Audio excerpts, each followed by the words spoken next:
Welcome to ప్రజా express news. బులెటిన్ల ముందుగా headlines.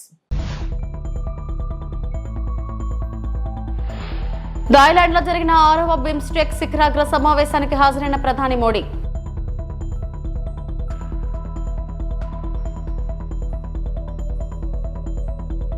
ముగిసిన ఏపీ మంత్రివర్గ సమావేశం, కీలక అంశాలకు ఆమోదం.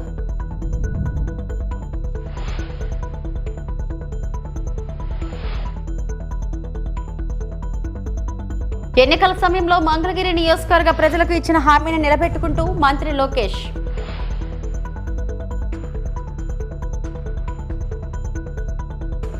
కంచగచ్చిబౌలి భూములను ఎవరూ కొనవద్దు, బీఆర్ఎస్ ప్రభుత్వం వచ్చాక వెనక్కి తీసుకుంటాం, మాజీ మంత్రి కేటీఆర్.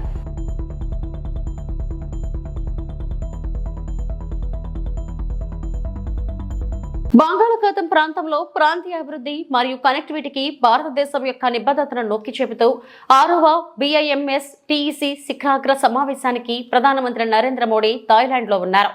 బిమ్స్టెక్ దేశాలతో సంబంధాలను బలోపేతం చేయడంలో మరియు ఆర్థిక సహకారాన్ని పెంపొందించడంలో భారతదేశం యొక్క పాత్రపై కీలక నవీకరణల కోసం వేచి ఉండండి.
సీఎం చంద్రబాబు అధ్యక్షతన సచివాలయంలో ఏపీ మంత్రివర్గ సమావేశం ముగిసింది. ఈ సమావేశంలో పలు కీలక అంశాలకు ఆమోదం తెలిపారు. ఆంధ్రప్రదేశ్ డ్రోన్ కార్పొరేషన్ ను Andhra Pradesh state fibre net limited నుంచి విడదీసి స్వతంత్ర సంస్థగా ఏర్పాటు చేసేందుకు కేబినెట్ ఆమోదం తెలిపింది. రాష్ట్రంలో డ్రోన్ సంబంధిత అంశాలన్నిటికీ నోడల్ ఏజెన్సీగా ఏపీడీసీ వ్యవహరించనుంది.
రాష్ట్రంలో జేసీబీ పాలన పోయి పేదలకు పట్టాలిచ్చే ప్రభుత్వం వచ్చిందని ఏపీ మంత్రి నారా లోకేష్ అన్నారు.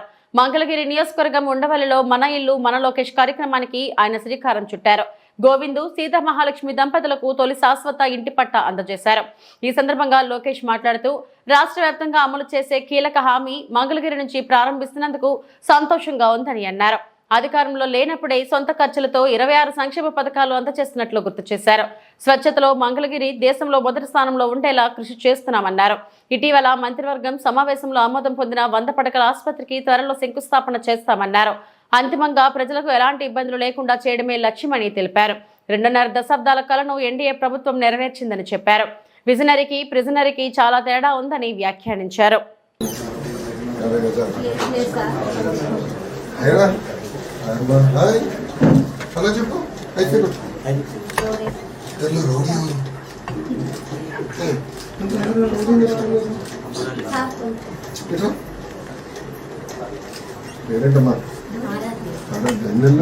నువ్వు కూడా వచ్చేస్తావుగా, మీరు వచ్చేసి అచ్చుడు అచ్చుడు అచ్చుడు అచ్చుడు బాయ్ చెప్పేసి వెళ్ళిపోదాం. బాయ్ వచ్చేస్తావు నాతో పెడతారా బిడ్డ? ఓ థ్యాంక్ యూ.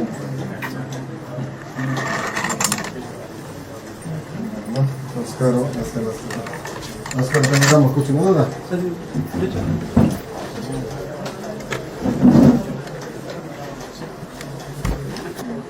ఎప్పుడు వచ్చారు ఇక్కడికి? అసలు మీరు మంగళగిరి ఒరిజినల్ ఎక్కడి నుంచి అమ్మా? మీరు దుగ్గిరాల? దుగ్గిరాల ఎక్కడన్నా?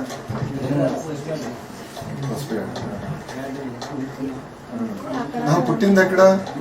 పుట్టింది దుగ్గిరాల. అక్కడ ఇక్కడ ఉండవల్లికి వచ్చి 20 సంవత్సరాలు అయింది. అప్పుడేం లేదు ఇక్కడ, మీరు ఇల్లు కట్టారు.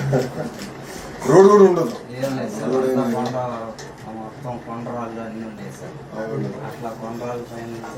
కొంచెం టైం పడుతుంది, మిగతా అంతా నేను చేస్తాను. అది 2-3 సంవత్సరాలు పడినా వదిలేండి అని అదొకటి నేను టైం పడుతున్నాను. మీరు వచ్చిన 10 నెలల్లోనే మాకు నిజంగా మాకు చాలా సహాయం చేశారు. రుణపడి ఉంటాం సార్ మీకు. దేవుడి సహకారం ఉంది. ఎందుకంటున్నానంటే నా అదృష్టం మొదటి పట్ట పవిత్రమైన రోజు, పవిత్రమైన సమయం ఇది. ఎందుకంటే మిగతా వాళ్ళందరూ రేపటి నుంచి పెట్టుకున్నా. నేను ఈరోజు యాక్చువల్లీ క్యాబినెట్ మీటింగ్ ఉంది. బాబు గారు రిక్వెస్ట్ చేస్తారు, మంచి రోజు అంటే మంచి టైము, నేను ఇచ్చిన అతి పెద్ద హామీ ఇది నాది, నేను చేయాలి సార్ అంటే ఓకే అందరూ నేను రాత్రి రిక్వెస్ట్ చేశాను. నేను క్యాబినెట్ మీటింగ్ లేట్ వెళ్ళకూడదు, బాబు గారు రిక్వెస్ట్ చేయండి 10 నిమిషాలు. ఎన్నికల సమయంలో మంగళగిరి నియోజకవర్గ ప్రజలకు ఇచ్చిన హామీలను నిలబెట్టుకుంటూ పేదలకు పట్టాభిషేక కార్యక్రమం కింద తొలి విడతలో అర్హులైన 3000 మందికి ఇళ్ల పట్టాల పంపిణీకి మంత్రి లోకేష్ ఈ రోజు శ్రీకారం చుట్టారు. గతంలో జేసీబీ పాలన చూసాం. ఈ రోజు ఎన్డీఏ ప్రభుత్వంలో దశాబ్దాలుగా నివసిస్తున్న ఎక్కడైతే ప్రాంతంలో ప్రజలు ఉన్నారో వాళ్ళందరికీ ఇల్లు పట్టాలు ఉచితంగా ఇవ్వాలనేది ఒక లక్ష్యంగా పెట్టుకుని ప్రభుత్వం ముందరికెళ్ళింది. దాంట్లో భాగంగా ఆంధ్ర రాష్ట్రంలోనే ఎన్డీఏ ప్రభుత్వం ఏర్పడిన తర్వాత మొదటి పట్ట మంగళగిరిలో ఉండవల్లి గ్రామంలో ఇస్తాం జరిగింది. ఇది 2024 ఎన్నికల్లో నేను ప్రజలకు ఇచ్చిన హామీ. ప్రధానంగా మంగళగిరిలోకి వచ్చేగల వేలాది మంది దశాబ్దాలుగా ఒక ప్రాంతంలో నివసిస్తాం జరుగుతుంది. వాళ్ళందరూ కోరింది ఒకటే, మళ్ళీ మీరు వేరే ప్రాంతాల్లో మమ్మల్ని తరలిస్తే మళ్ళీ మేము అక్కడ ఇల్లు కట్టుకోవాలా, అంతేకాకుండా అక్కడికి వెళ్లాలన్నా రావాలన్నా ఇబ్బంది పడుతున్నాం, మేము ఎక్కడ నివసిస్తున్నాం అదే రెగ్యులరైజ్ చేయండి మాకు అని పదే వాళ్ళని కోరటం జరిగింది. నేను ఆనాడే చెప్పా, గౌరవంగా బట్టలు పెట్టి పట్టాలు ఇస్తానని హామీ ఇస్తాం జరిగింది. కూటమి ప్రభుత్వం ఏర్పడిన మొదటి 10 నెలల్లో మంగళగిరి నియోజకవర్గంలో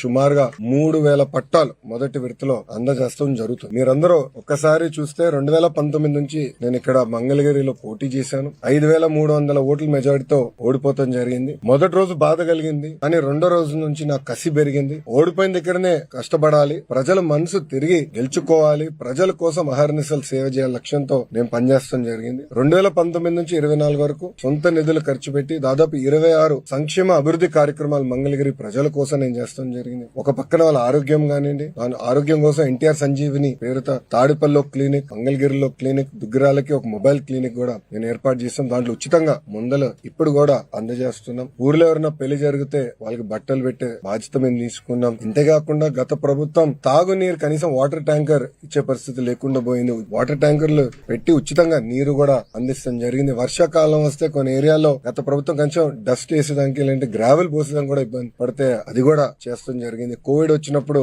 ఆక్సిజన్ అందజేస్తాం, టెలిమెడిసిన్ కానివ్వండి, ఇదంతా చేసుకుంటా వచ్చాం. ఇట్లా 26 సంక్షేమ అభివృద్ధి కార్యక్రమాలు చేస్తాం జరిగింది. అన్నట్టు స్పోర్ట్స్ పెద్ద ఎత్తున మంగళగిరి ప్రీమియర్ లీగ్ తో చేస్తాం జరిగింది. 3 రౌండ్లు చేశాం. ప్రతి గ్రామానికి ఒక కిట్ ఇచ్చి పిల్లల్లో పోటీ తత్వం పెంచి ఎక్కువ ఒక ప్రీమియర్ లీగ్ ఏర్పాటు చేయాలని చేశాం. అంతేకాకుండా ఒక ప్లే గ్రౌండ్ ఏర్పాటు చేసి ప్రాక్టీస్ గానీ ట్రైనింగ్ కూడా ఆనాడు ఏర్పాటు చేస్తాం జరిగింది. ఇట్లా 26 కార్యక్రమాలు గతంలో చేశాం. 2024 ఎన్నికల్లో మంగళగిరి ప్రజలందరూ నేను కోరింది ఒకటే, ఏ మెజారిటీ అయితే నేను ఓడిపోయానో దాని పక్కన ఒక 0 పెట్టి అదే మెజారిటీ నేను గెలిపించాలని నేను కోరాను. వాళ్ళందరికీ ఒకటే చెప్పాను, నాకు మీరు ఎంత ఎక్కువ మెజారిటీ ఇస్తే నాకు అంత బలం వస్తుంది, మీకోసం నేను పని చేయగలుగుతాను. అవసరమైతే అటు ముఖ్యమంత్రి గారితో ఇటు పవన్ అంతా కూడా నేను పోరాడి నిధులు తీసుకొచ్చి అభివృద్ధి చేస్తానని హామీ ఇస్తాం జరిగింది. ఎవరు ఊహించిన విధంగా ఆంధ్ర రాష్ట్ర చరిత్ర తిరిగి రాసింది మంగళగిరి. పొరపాటున కూడా కంచా గచ్చిబౌలి భూములను ఎవరూ కొనుగోలు చేయొద్దని, 3 ఏళ్ల తర్వాత బీఆర్ఎస్ ప్రభుత్వం వచ్చాక ప్రభుత్వం ఆ భూములను వెనక్కి తీసుకుంటుందని BRS working president Kalvakuntla Taraka Ramarao స్పష్టం చేశారు. 400 ఎకరాల్లో అతిపెద్ద ఎకో పార్క్ ను ఏర్పాటు చేసి హైదరాబాద్ ప్రజలు హెచ్సియు విద్యార్థులకు కానుకగా ఇస్తామన్నారు. తెలంగాణ భవన్ లో ఆయన మీడియా సమావేశం నిర్వహించారు. ఈ సందర్భంగా ఆయన మాట్లాడుతూ, మా పార్టీ తరపున ఓ మాట ఇస్తున్నాం, 3 ఏళ్లలో ప్రభుత్వంలోకి వస్తున్నాం. ప్రభుత్వంలోకి వచ్చాక ఆ 400 ఎకరాలను హైదరాబాద్ తెలంగాణలోనే అతిపెద్ద ఎకో పార్క్ గా ఏర్పాటు చేస్తామని ఇప్పుడే మేము స్పష్టం చేస్తున్నాం. ఎవరైనా రేవంత్ రెడ్డి విసిరే బిస్కెట్లకు ఆశపడి, రేవంత్ రెడ్డి చెప్పే మాటలకు ఆశపడి ఆ ల్యాండ్ లో 1 ఇంచు కొనుగోలు చేసినా తిరిగి వెనక్కి తీసుకుంటామని స్పష్టం చేశారు. కానీ ఈ ప్రభుత్వ వైఖరి ఎట్లా ఉంది? ఆందోళనలు చేస్తున్న విద్యార్థులను పట్టుకొని గుంటనక్కలు, అక్కడ జింకలు లేవు, గుంటనక్కలు ఉన్నాయని స్వయంగా ముఖ్యమంత్రి గారు మాట్లాడుతున్నారు. ఇంకొక మంత్రి గారు అయితే పేమెంట్ బ్యాచ్ అని చెప్పి విద్యార్థులను చిన్నగా చేసే విధంగా, వాళ్ళని అల్పంగా చూపే విధంగా ఇంకొక మంత్రి గారు నోరు బారేసుకుంటారు. ఉప ముఖ్యమంత్రి గారు అక్కడ జంతువులే లేవు, అదంతా ఏఐ జనరేటెడ్, ఆర్టిఫిషియల్ ఇంటెలిజెన్స్ ద్వారా జనరేట్ అయిన ఇమేజెస్ అని తన కృత్రిమ మేధస్సును ఆయన బయట పెట్టుకున్నాడు. ఆ 400 ఎకరాలను ఎట్టి పరిస్థితుల్లో, ఇది కేసీఆర్ గారి మాట, మా పార్టీ మాట, మా పార్టీ తరఫున మేము మాటిస్తున్నాం, 3 ఏళ్లలో మేము ఖచ్చితంగా మళ్ళీ ప్రభుత్వంలోకి వస్తున్నాం. ప్రభుత్వంలోకి వచ్చిన తర్వాత మేము ఆ 400 ఎకరాలని మొత్తం హైదరాబాద్లో, మొత్తం తెలంగాణలోనే అతి పెద్ద ఈకో పార్క్గా ఏర్పాటు చేస్తాము. ఇప్పుడే నేను స్పష్టంగా చెప్తా ఉన్నా, ఈరోజు ఎవరైనా రేవంత్ రెడ్డి విసిరే బిస్కెట్లకు ఆశపడి, రేవంత్ రెడ్డి చెప్పే మాటలకు ఆశపడి ఆ ల్యాండ్ 1 ఇంచ్ ఎవరన్నా కొనుక్కున్నా మళ్ళీ కుండ బదులు కొట్టినట్టు చెప్తున్నా, మమ్మల్ని తర్వాత అనొద్దు. ఖచ్చితంగా ప్రతి ఇంచు తిరిగి వెనక్కి తీసుకుంటాము. ఒక అద్భుతమైన ఈకో పార్క్, ఎట్లా అయితే ఒక సెంట్రల్ పార్క్ ఉంటుందో మ్యాన్హాటన్లో, ఆ స్థాయిలో ఒక అద్భుతమైన ఈకో పార్కును హైదరాబాద్ ప్రజలకి గిఫ్ట్గా అందిస్తాము. అటు సెంట్రల్ యూనివర్సిటీ విద్యార్థులకు ఆ గిఫ్ట్గా ఉంటుంది, హైదరాబాద్ ప్రజలకు కూడా ఇది ఒక గిఫ్ట్గా ఇస్తాము. ఇది మా కమిట్మెంట్, ఇది మా బాధ్యత. హైదరాబాద్ ప్రజలు మాకు ఓట్లేసి గెలిపించారు. మొన్నటి ఎన్నికల్లో కూడా ఏకపక్షంగా కాంగ్రెస్కి 1 సీట్ ఇవ్వకుండా గెలిపించారు. So we are committed to protecting environment in the city of Hyderabad, in the state of Telangana. ఆ 400 ఎకరాలు పొరపాటున కూడా ఎవరు కొనవద్దు. కొంటే మీరు నష్టపోతారు, మమ్మల్ని తర్వాత తప్పుపడ్డద్దు. ప్రభుత్వంలోకి వచ్చిన తర్వాత కాదు, 3 ఏళ్ల ముందు చెప్తున్నాము, మమ్మల్ని తర్వాత అనవద్దు. ముందే చెప్తున్నాము, ఈ ప్రభుత్వం రియల్ ఎస్టేట్ విస్తరణ కాంక్షతో పనిచేస్తోంది. మేము మాత్రం భవిష్యత్ తరాల కోసం ఆలోచిస్తున్నాము. A politician thinks about next election, a statesmen thinks about next generation. అందుకే మా నాయకుడు కేసీఆర్ గారు చెప్పారు, వచ్చే తరాల కోసం ఆలోచించాలి ఆ 400 ఎకరాలు. ఎందుకంటే మొన్నటిదాకా కోర్టు డిస్ప్యూట్లో ఉంది కాబట్టి మేమే కొట్లాడినాం కోర్టులో కూడా. ప్రైవేట్ వ్యక్తులది కాదు, ఆ ల్యాండ్ ప్రభుత్వాంది. మేమే కొట్లాడుతూనే ఆ ల్యాండ్ తిరిగి ప్రజలకు వచ్చింది. ఇవాళ అదేదో రియల్ ఎస్టేట్ కింద అమ్ముకోవడానికి కాదు మేము కొట్లాడింది. ఆ ప్రాంతంలో పర్యావరణ పరిరక్షణ జరగాలి, ఆ ప్రాంతంలో ఒక అర్బన్ లంగ్ స్పేస్ ఉండాలి. ఢిల్లీ మాదిరిగా మన నగరం మారొద్దు. ఢిల్లీలో ఎట్లయితే ఎయిర్ క్వాలిటీ దెబ్బతిని ఇవాళ మాస్కులు వేసుకొని తిరిగే పరిస్థితి వచ్చిందో, ఎయిర్ క్వాలిటీ డేంజరస్ లెవెల్స్గా ఉంది అని చెప్పి ఇవాళ వివిధ దేశాలు. అంబేద్కర్ కోనసీమ జిల్లా కొత్తపేట నియోజకవర్గం హఠాన్మరణం పొందిన ఉపాధ్యాయుడు ఆనందరావు కుటుంబానికి యూటీఎఫ్ ఆధ్వర్యంలో 3 లక్షల చెక్ అందజేసిన ఎమ్మెల్యే బండారు ఆలమూరు మండలం నర్సపూడి జిల్లా ప్రజా పరిషత్ ఉన్నత పాఠశాల ఆంగ్ల ఉపాధ్యాయునిగా పనిచేస్తూ అకాల మరణం చెందిన గొంగాడ ఆనందరావు కుటుంబ సభ్యులకు యూటీఎఫ్ కుటుంబ సంక్షేమ పథకంలో భాగంగా మండల శాఖ ఆధ్వర్యంలో సమకూర్చిన 3 లక్షల రూపాయల చెక్కును కొత్తపేట ఎమ్మెల్యే బండారు సత్యానందరావు చేతుల మీదుగా కుటుంబ సభ్యులకు అందజేశారు. ఈ సందర్భంగా ఎమ్మెల్యే బండారు మాట్లాడుతూ యూటీఎఫ్ ఆధ్వర్యంలో చేసే సహాయక కార్యక్రమాలు, కష్టకాలంలో వారు ఆదుకునే సేవా కార్యక్రమాన్ని ఆయన ప్రత్యేకంగా అభినందించారు. ఈ కార్యక్రమంలో ఉపాధ్యాయులు, గౌతమి, నాయకులు తదితరులు పాల్గొన్నారు. టీచర్స్ ఫెడరేషన్ వారు ఈనాడు 3 లక్షల రూపాయల చెక్కుని నా చేతుల మీదుగా అందించే కార్యక్రమం చేపట్టడం, దానికి అధ్యక్షత వహించిన యూటీఎఫ్ అధ్యక్షులు శ్రీ శ్రీనివాస్ గారు, పెద్దలు గౌరవనీయులు శ్రీ దుడే స్వామినాయుడు గారు, సీనియర్ నాయకులు, పార్టీ నాయకులు శ్రీ ఈదల సత్యబాబు గారు, స్కూల్ కమిటీ చైర్మన్ పుష్పరావు గారు, ఎంఈఓ గారు, ఎంఈఓ 2 గారు, బాలాజీ గారు, పవన్ గారు, వారి ఆనందరావు వారి కుటుంబ సభ్యులు, వేదిక మీద ఉన్న సీనియర్ తెలంగాణ రైతాంగ సాయుధ పోరాట యోధుడు దొడ్డి కొమరయ్య జయంతి సందర్భంగా తెలంగాణ భవన్ లో ఆ మహనీయుని చిత్రపటానికి బీఆర్ఎస్ వర్కింగ్ ప్రెసిడెంట్ కేటీఆర్ మరియు పార్టీ నాయకులు ఘన నివాళులు అర్పించారు.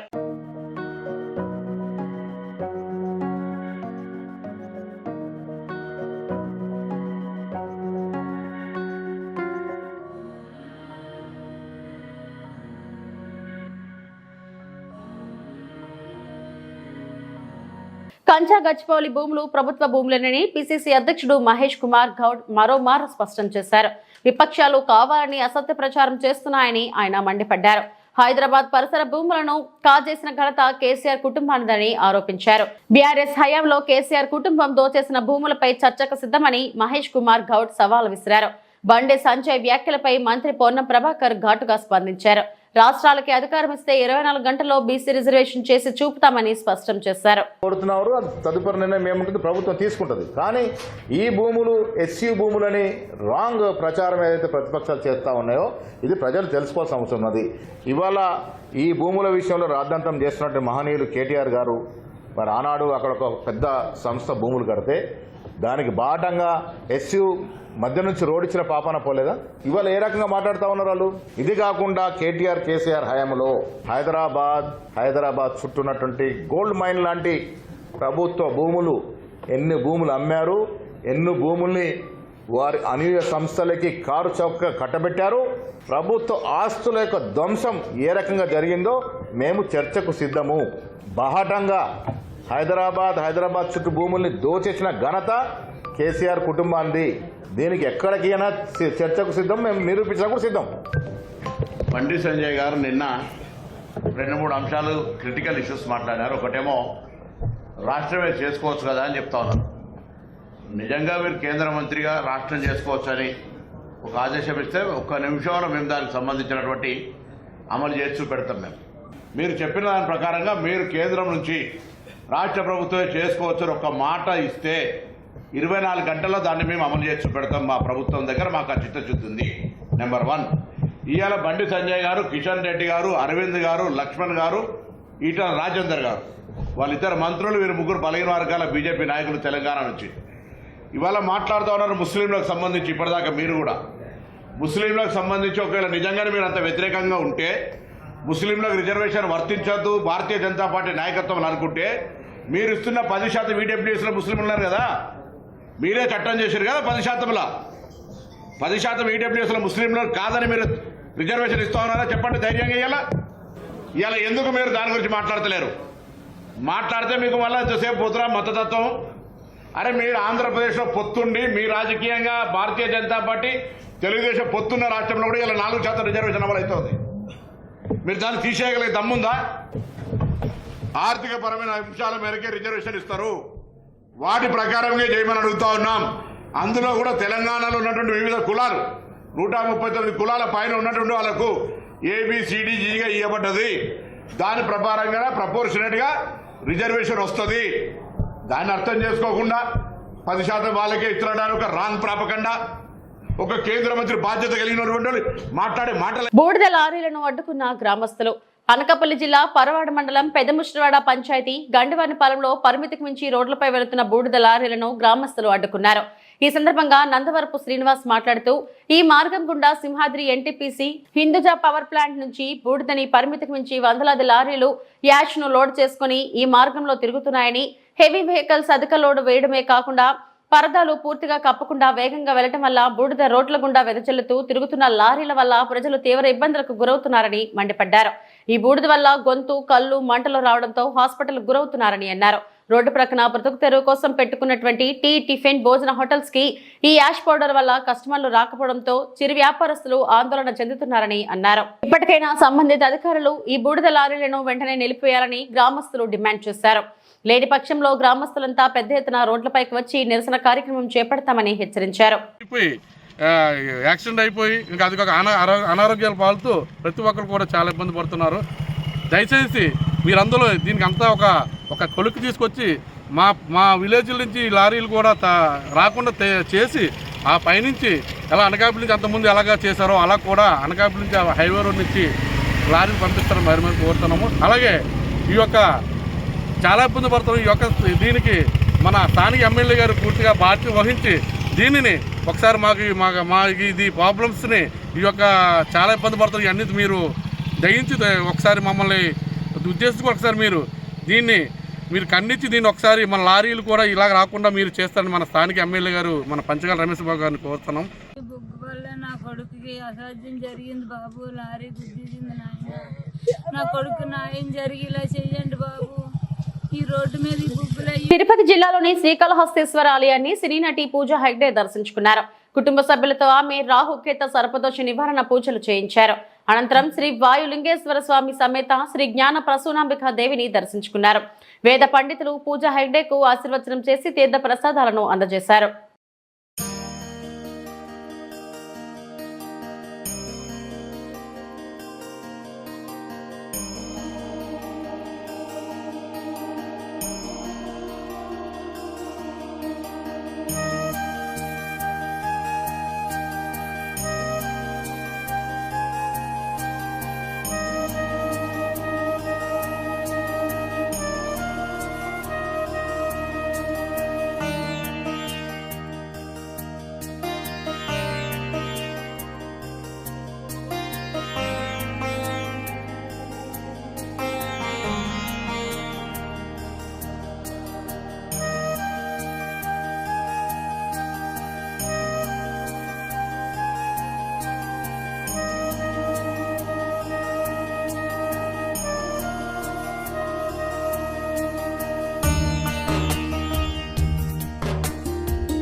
ఇవి ఇప్పటివరకు నా బులెటిన్ అప్డేట్స్. నమస్తే.